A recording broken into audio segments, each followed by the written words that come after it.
वर्णिवेशरमणीय दर्शनम मंदहासरुचिराननाम्बुजं पूजितं सुरु नरोत्तमैर्मुदा धर्मनन्दनमहं विचिन्तये। असतो माष्टगमय तमसो मा ज्योतिर्गमय मृत्युर्मा अमृतं गमयः। ओम शान्तिः शान्तिः शान्तिः। अस्मद्गुरु समारंभां नाथयामुनमध्यमां लक्ष्मीवल्लभपर्यन्तां वंदे गुरु परंपरा। આજની જ્ઞાન સભાની અંદર પધારનારા બધા જ ભગવદ ભક્તોને વેદાંતાચાર્ય, પુરાણ ઇતિહાસાચાર્ય, એમ ફિલોસોફી શાસ્ત્રી રાકેશભાઈના હેતપૂર્વક જય સ્વામિનારાયણ. ભક્તો, આજની આ જ્ઞાન સભાની અંદર આપણે બધા આચારની શ્રેષ્ઠતા વિશે આ વિષય પર થોડી વાત શ્રવણ કરશું. તો બધા જ શ્રોતાગણો આ પ્રવચન એકાગ્ર મને કરીને શ્રવણ કરે. અને એમાં પણ જે લોકો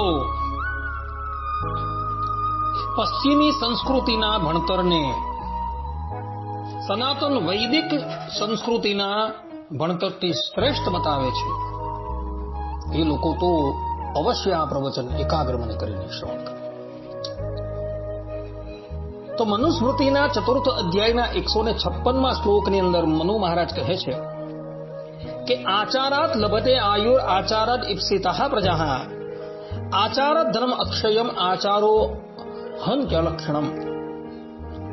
અર્થાત કે મનુષ્ય આચારથી આયુષ્યને પામે છે, આચારથી ઇચ્છિત સંતાનને પ્રાપ્ત કરે છે, આચારથી અક્ષય ધનને પ્રાપ્ત કરે છે અને આચારથી અનિષ્ટ લક્ષણને નષ્ટ કરી દે છે. મહાભારતના ઉદ્યોગ પર્વ 113 અધ્યાયના 15મા શ્લોકમાં વૈશંપાયન ઋષિ કહે છે કે આચાર ફલતે ધર્મમ આચાર ફલતે ધનમ આચારદ ઇચ્છિતમાપ્નોતિ આચારો હન્ય લક્ષણમ. અર્થાત કે આચાર જ ધર્મને સફળ બનાવે છે, આચાર જ ધનરૂપી ફળ આપે છે, આચારથી મનુષ્યને સંપત્તિ પ્રાપ્ત થાય છે અને આચાર જ અશુભ લક્ષણોનો નાશ કરી દે છે. આ પ્રમાણે વૈશંપાયન ઋષિએ આચાર પર ઘણો ભાર મૂકેલો જણાય છે. તે જ પ્રમાણે દેવી ભાગવત 11મા સ્કંદના પહેલા અધ્યાયના 10 અને 11મા શ્લોકની અંદર શ્રીમદ નારાયણ ભગવાન કહે છે કે આચારાદ લભતે આયુર આચારાદ લભતે પ્રજાઃ આચારાદ અન્નમ અક્ષયમ આચારો હંતિ પાપત્તમ આચારઃ પરમો ધર્મો નૃણામ કલ્યાણકારકઃ ઇહ લોકે સુખી ભૂત્વા પરત્ર ચ લભતે સુખમ. અર્થાત કે આચારથી જ આયુષ્ય, સંતાન તથા અઢળક અન્નની પ્રાપ્તિ થાય છે. આચાર સંપૂર્ણ પાપોને દૂર કરી દે છે. મનુષ્યને માટે આચારને કલ્યાણકારક પરમ ધર્મ માનવામાં આવેલો છે. આચારવાન મનુષ્ય આ લોકમાં સુખ ભોગવીને પરલોકમાં પણ સુખી થાય છે. તે જ પ્રમાણે એ જ દેવી ભાગવતના 11મા સ્કંદના 24મા અધ્યાયના 98મા શ્લોકની અંદર પણ શ્રીમદ નારાયણ ભગવાન દેવર્ષિ નારદને કહે છે કે આચારવાન સદા પૂતઃ સદૈવ આચારવાન સુખી આચારવાન સદા ધન્યઃ સત્યમ સત્યમ ચ નારદ. અર્થાત હે નારદ, આચારવાન મનુષ્ય સદા પવિત્ર, સદા સુખી અને સદાય ધન્ય છે. આ સત્ય છે, આ સત્ય છે. આ પ્રમાણે આપણા મહર્ષિઓએ તથા શ્રીમદ નારાયણ ભગવાને આચારની ઉપર ઘણો ભાર મૂકેલો જણાય છે અને સાથે સાથે દુરાચારની નિંદા પણ કરેલી છે. જેમ કે મનુસ્મૃતિના 4th અધ્યાયના 157મા શ્લોકની અંદર તથા વશિષ્ઠ સ્મૃતિના 6ઠા અધ્યાયના 6ઠા શ્લોકની અંદર વશિષ્ઠ ઋષિ કહે છે કે દુરાચારો હિ પુરુષો લોકે ભવતી નિંદિતઃ દુઃખ ભાગી ચ સતતમ વ્યાધિતો અલ્પ આયુરેવ ચ. અર્થાત કે દુરાચારી પુરુષ સંસારમાં નિંદિત, સર્વદા દુઃખી, રોગી અને અલ્પ આયુ હોય છે. તે જ પ્રમાણે શિવ પુરાણ વાયવ્ય ઉત્તર સંહિતા 14મા અધ્યાયના 56મા શ્લોકમાં ભગવાન શંકરના ગણ એવા નંદિકેશ્વર કહે છે કે આચારહીનઃ પુરુષો લોકે ભવતિ નિંદિતઃ પરત્ર ચ સુખી ન સ્યાત તસ્માદ આચારવાન ભવેત. અર્થાત કે આચારહીન મનુષ્ય સંસારમાં નિંદિત થાય છે અને પરલોકમાં પણ સુખ પામતો નથી. એટલા માટે સૌએ આચારવાન બનવું જોઈએ. આ પ્રમાણે નંદિકેશ્વરે સ્પષ્ટ રૂપે કહેલું છે કે આચારહીન મનુષ્ય સંસારમાં નિંદિત થાય છે, આલોક અને પરલોકમાં એ કષ્ટનો ભાજી થાય છે. મહાભારતના ઉદ્યોગ પર્વ 34મા અધ્યાયના 41મા શ્લોકમાં મહાત્મા વિદુર કહે છે કે ન કુલમ વૃત્તહીનસ્ય પ્રમાણમ ઇતિ મે મતિઃ અંતે સ્વપિ જાતાનામ વૃત્તમેવ વિશિષ્યતે.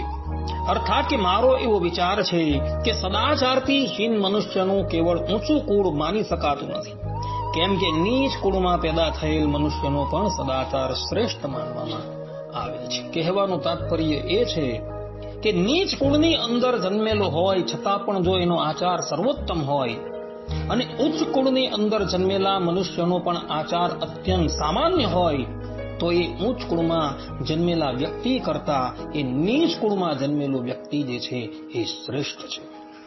આ પ્રમાણે ભક્તો મહર્ષિઓએ દુરાચારીની ઘણી નિંદા કરેલી છે.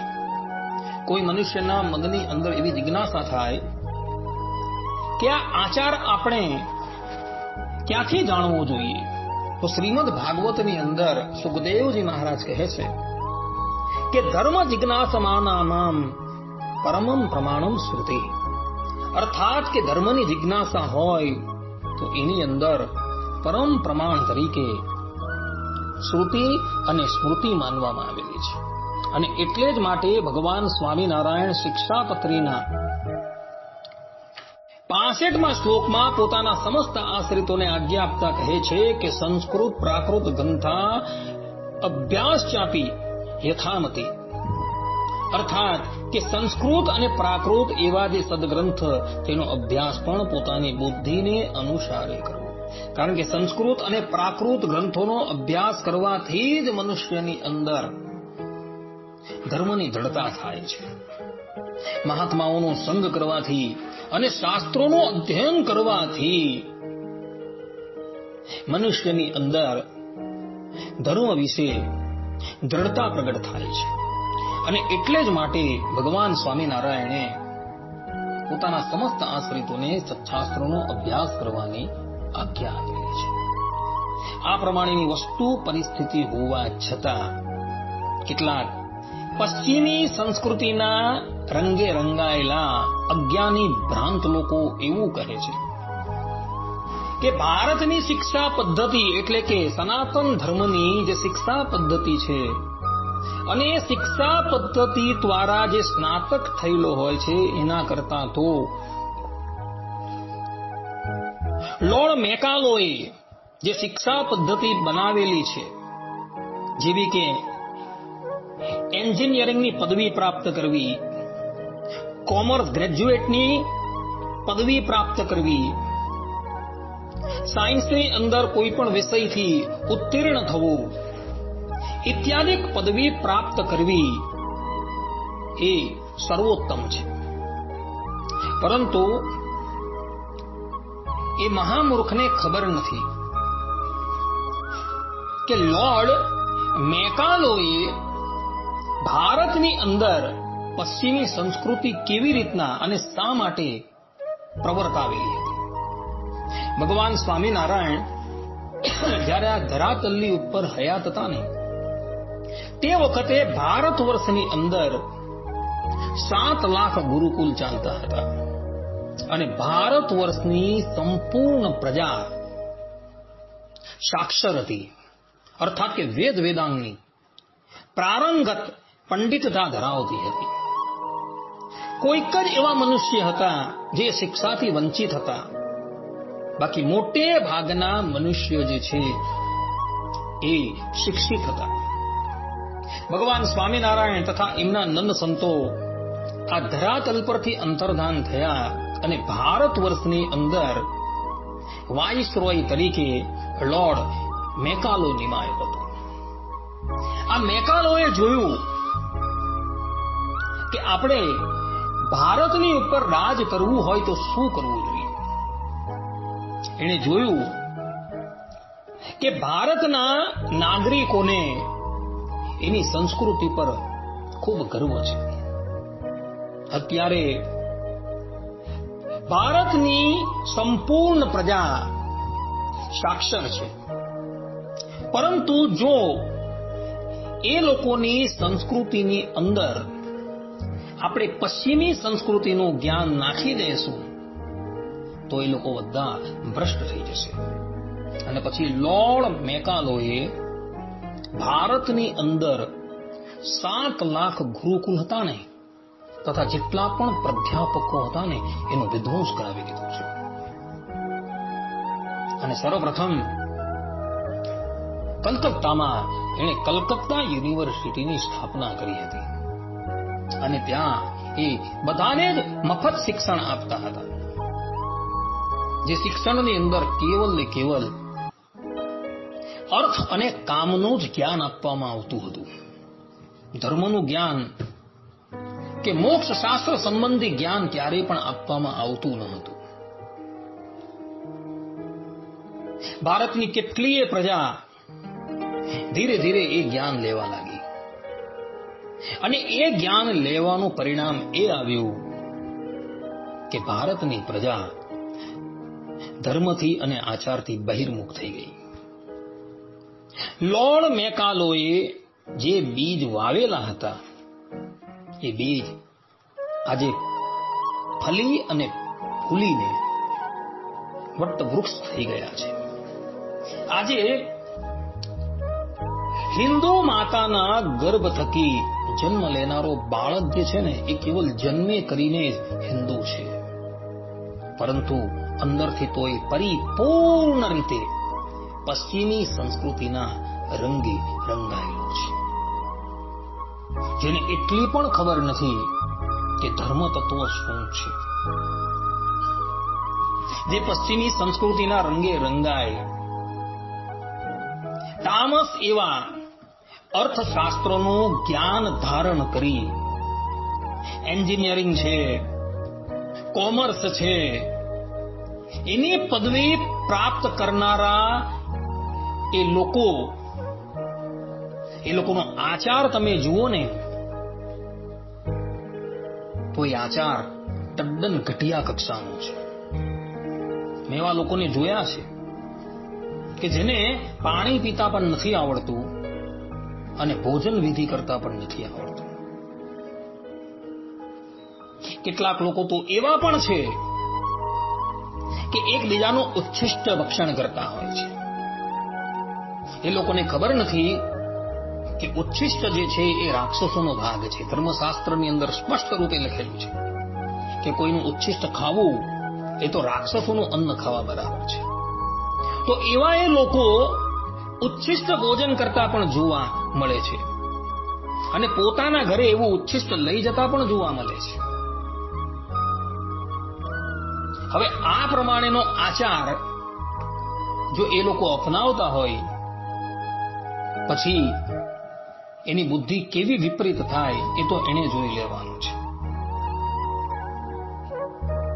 આપણા સનાતન ધર્મના જે ગ્રંથો છે, એ ગ્રંથોની અંદર મનુષ્યના ચારેય પુરુષાર્થનો વિચાર કરવામાં આવેલો છે. ધર્મ, અર્થ, કામ અને મોક્ષ. એમાં અર્થ અને કામને ગૌણ રાખી ધર્મની જ મહત્તા પ્રતિપાદન કરવામાં આવેલી છે. એ ધર્મમાં રહી અર્થનું ઉપાર્જન કરવાનું છે અને કામનો ઉપભોગ કરતા થતા પોતાનું પરમ કલ્યાણ કરવાનું છે. જ્યારે મેકોલોની શિક્ષા પદ્ધતિની અંદર કેવલ ને કેવલ અર્થ અને કામનો જ વિચાર કરવામાં આવેલો છે. અને અર્થ અને કામ આ બે પુરુષાર્થને મેળવવા એ જ મનુષ્યનું ચરમ લક્ષ્ય છે એવું પણ કહેવામાં આવેલું છે. તો આવા પશ્ચિમી સંસ્કૃતિના રંગે રંગાયેલા લોકો સનાતન ધર્મના ગ્રંથોને ગૌણ કરતા થતા જાહેરમાં એવું પ્રલાપ કરતા જોવા મળે છે કે ભાઈ, સનાતન ધર્મના ગ્રંથો કરતા તો કોમર્સ શ્રેષ્ઠ છે અને કોમર્સ કરતા તો એન્જિનિયરિંગની પદવી મેળવવી એ શ્રેષ્ઠ છે. હવે જે આ પ્રમાણે બોલે છે એ લોકોના આચાર તમે જોજો સાવ સામાન્ય કક્ષાના હશે. એ લોકોને યથાર્થપણે આચારનું પણ જ્ઞાન નથી. કઈ વસ્તુ ભક્ષણ કરવી જોઈએ, કઈ વસ્તુ ભક્ષણ ન કરવી જોઈએ, કેવી રીતના જલપાન કરવું જોઈએ, કઈ જગ્યાએ કઈ વાત કહેવી જોઈએ, એનું સામાન્ય જ્ઞાન પણ એ લોકોને હોતું નથી. એનું કારણ એ જ છે કે એ લોકો છઠ્ઠાસ્ત્રના અભ્યાસથી બહિર્મુખ છે. અને છઠ્ઠાસ્ત્રના અભ્યાસથી બહિર્મુખ હોવાથી જ એ લોકોના જીવનની અંદર પશુતા જોવા મળે છે. તો ભક્તો, તમે બધા પણ એવી પશુતાના રંગે રંગાયેલા મનુષ્યનો સંગ ક્યારેય પણ ન કરતા. પરંતુ જે ધર્મનિષ્ઠ હોય, જેના જીવનની અંદર આચાર પ્રધાન હોય, એવા આચાર ધારણ કરનારા મનુષ્યના રંગે જ રંગાજો અને એનો જ સંગ કરજો. વશિષ્ઠ ઋષિ વશિષ્ઠ સ્મૃતિના 6ઠ્ઠા અધ્યાયના 3જા શ્લોકની અંદર કહે છે કે આચારહીનમ ન પુનંતિ વેદા, અર્થાત કે શિક્ષા, કલ્પ, નિરુક્ત, છંદ, વ્યાકરણ અને જ્યોતિષ, આ 6 અંગો સહિત અધ્યયન કરેલું વેદ પણ આચારહીન મનુષ્યને પવિત્ર નથી કરી શકતો. વિચાર કરો, અહીં વશિષ્ઠ ઋષિએ એવું કહી દીધું છે કે 6 અંગ સહિત વેદ ભણેલા મનુષ્યને પણ એ વેદ પવિત્ર નથી કરી શકતો. કેવા મનુષ્ય? તો જે આચારહીન છે તે. એટલે વેદ વેદાંગનો પ્રારંગત પંડિત થયો હોય પરંતુ આચાર સામાન્ય હોય તો એ વેદ ભણેલો મનુષ્ય જે છે એ પણ દુરાચારી કહેવામાં આવે છે.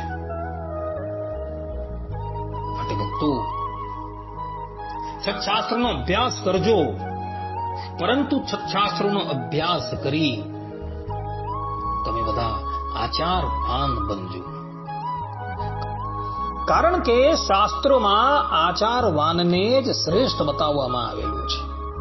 અને જે લોકોએ પોતાના આશ્રમ ધર્મનું પાલન કરેલું છે એના દ્વારા ભગવાન શ્રી હરિની જ પૂજા થઈ ગઈ છે.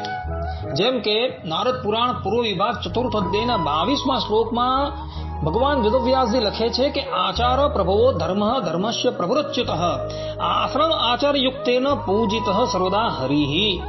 અર્થાત કે આચારથી ધર્મ પ્રગટ થાય છે અને ધર્મના સ્વામી ભગવાન વિષ્ણુ છે. તેથી જે પોતાના આશ્રમના આચારમાં સંલગ્ન છે તેના દ્વારા ભગવાન શ્રી હરિ હંમેશા પૂજાય છે. આ પ્રમાણે જે લોકો પોતાના આશ્રમ ધર્મનું પાલન કરે છે એના દ્વારા જ ભગવાન શ્રી હરિની પૂજા થઈ જાય છે. ભક્તો, શાસ્ત્રોની અંદર અર્થ કમાવવાનું પણ કહ્યું છે, પરંતુ એ અર્થને પ્રાધાન્યતા આપી ધર્મને ગૌણ કરી દેવો એવું શાસ્ત્રોકારો નથી કહેતા.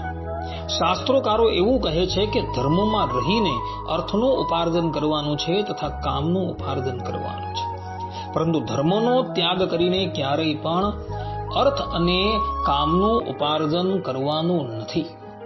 જે લોકો ધર્મનો ત્યાગ કરી અર્થ અને કામનું ઉપાર્જન કરે છે એ તો લોર્ડ મેકાલોની શિક્ષા પદ્ધતિથી રંગાયેલા લોકો છે. માટે એવા મનુષ્યનો સંગ તમે ક્યારેય પણ કરતા નહીં. કારણ કે એ લોકો અર્થ પિશાચો છે અને અર્થ પ્રાપ્ત કરવાનો જ જીવનનો લક્ષ્ય લઈને બેઠેલા છે. તો એવા મનુષ્યના રંગે ક્યારેય પણ તમે રંગાતા નહીં. પરંતુ જે ધર્મનિષ્ઠ હોય, જે સદાચારથી યુક્ત હોય એવા મનુષ્યના રંગે જ તમે રંગાજો અને એવાઓનો જ સંગ કરજો. કારણ કે મનુષ્ય માત્રનું પરમ લક્ષ્ય કેવલ ને કેવલ પરબ્રહ્મ પરમાત્માની પ્રાપ્તિ છે. શ્રીમદ ભાગવતની અંદર કહ્યું છે કે સવે પુંસામ પરો ધર્મ યતો ભક્તિ અધોક્ષજે. આ પ્રમાણે શ્રીમદ ભાગવતની અંદર સુખદેવજી મહારાજ કહી રહ્યા છે. માટે ભક્તો, તમે બધા પણ તમારા જીવનમાં આચારને પ્રાધાન્ય આપજો, પરંતુ અર્થ અને કામને ક્યારેય પણ પ્રાધાન્ય આપતા નહીં. હંમેશા આચારનું પાલન કરજો અને આચારનું પાલન કરતા થતા પરબ્રહ્મ પરમાત્માની ભક્તિ કરજો. દિવસ દરમિયાન એટલો ખ્યાલ રાખજો કે મારાથી કોઈક સ્થાન પર ધર્મનો લોપ તો નથી થઈ ગયો ને, અને કદાચ ધર્મનો લોપ થઈ જાય તો એ ધર્મનો લોપ કેવી રીતના થયો એનો વિચાર કરજો, અને પુનઃ ક્યારેય પણ ધર્મનો લોપ ન થાય એની કાળજી રાખજો. જો તમે આ પ્રમાણે આચારનું પાલન કરશો તો તમે આ જ લોકની અંદર ધર્મ છે, અર્થ છે, કામ છે અને મોક્ષ છે એ ચારેય પુરુષાર્થની સિદ્ધિને પ્રાપ્ત કરી શકશો. મનુ મહારાજ મનુસ્મૃતિના 4th અધ્યાયના 156માં શ્લોકની અંદર કહે છે કે આચારાદ લભતે આયુર, આચારાદ ઇપ્સિતાઃ પ્રજાઃ, આચારાદ ધનમક્ષયમ, આચારો હંત્યલક્ષણમ. અર્થાત કે મનુષ્ય આચારથી આયુષ્યને પામે છે, આચારથી ઈચ્છિત સંતાનને પ્રાપ્ત કરે છે, આચારથી અક્ષય ધનને પ્રાપ્ત કરે છે અને આચારથી અનિષ્ટ લક્ષણને નષ્ટ કરી દે છે. કહેવાનું તાત્પર્ય એ છે કે જેણે આચારનું પાલન કરેલું છે એ જ મનુષ્યની પાસે અર્થ આવે છે અને કામ આવે છે. જેણે આચારનું પાલન નથી કરેલું, અર્થાત કે ધર્મોનું પાલન કરેલું નથી, એની પાસે ક્યારેય પણ અર્થ નથી આવતો કે ધર્મ આવતો નથી. આ સિદ્ધાંત વાત છે. અને કદાચ ભાગ્યવશાત દુરાચારી મનુષ્ય પાસે પણ અર્થ આવી જાય ને તો એ અર્થ એને ભગવાનથી વિમુખ કરવાની અંદર જ પ્રેરશે. કારણ કે અધર્મના માર્ગથી એને સંપત્તિનું ઉપાર્જન કરેલું છે, તો એ અધર્મથી ઉપાર્જિત કરેલું ધન પણ એને અધર્મના માર્ગમાં જ લઈ જશે. જો ધર્મથી ધનનું ઉપાર્જન કરેલું હશે તો એ ધન એને ભગવાન તરફ જ લઈ જશે. માટે ભક્તો, હંમેશા ધર્મને મધ્યમાં રાખી તમે બધા અર્થ અને કામનું સેવન કરજો, અને અર્થનું કામનું સેવન કરતા થતા પરમાત્માને પ્રાપ્ત કરવાની ઈચ્છા રાખજો. આટલું કહીને હું મારા પ્રવચનને વિરામ આપું છું. સર્વે સંતુ નિરામયઃ, સર્વે સુખીનો ભવન્તુ, સર્વે ભદ્રાણિ પશ્યન્તુ, મા કશ્ચિત દુઃખ ભાગ ભવેत्.